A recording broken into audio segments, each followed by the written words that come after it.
Hello, I'm Patti Tana. I'm going to be reading from my new book, This Is Why You Flew 10,000 Miles.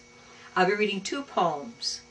The first, Buy or Lease, is a narrative poem that tells a true story, and the second is a lyric poem, Skin No Skin, it also tells a true story. They were both nominated for the Pushcart Prize. Buy or Lease.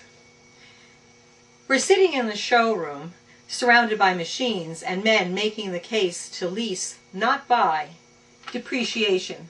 You're going to want a new one. And I think of Joe, the car dealer in South Carolina, where we stopped for directions on our way to the Justice of the Peace.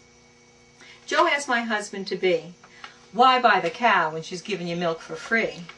Me, he promised, to get him to the altar, and even brought us home to make a wedding that lasted 30 years.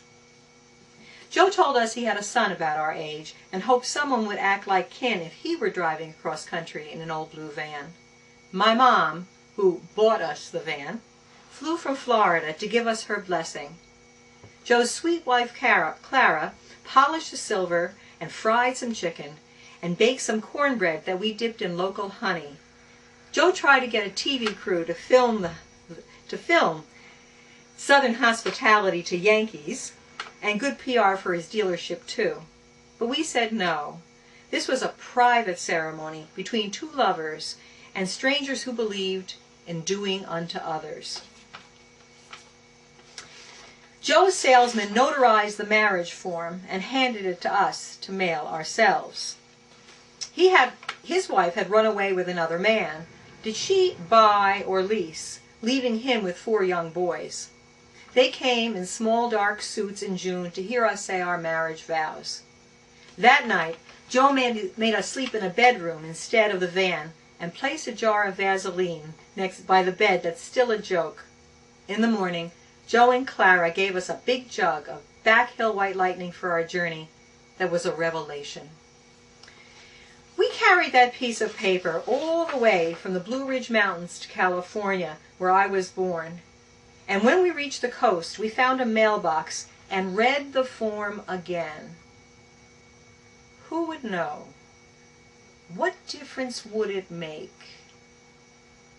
It's an old story, but a good story. And by now you know the ending. We leased the car, but I married the man.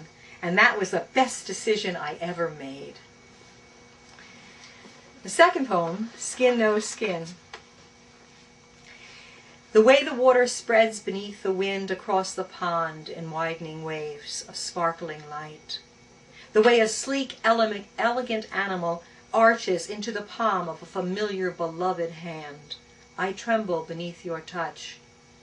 How can the body respond, year after year, to the same urges and delights?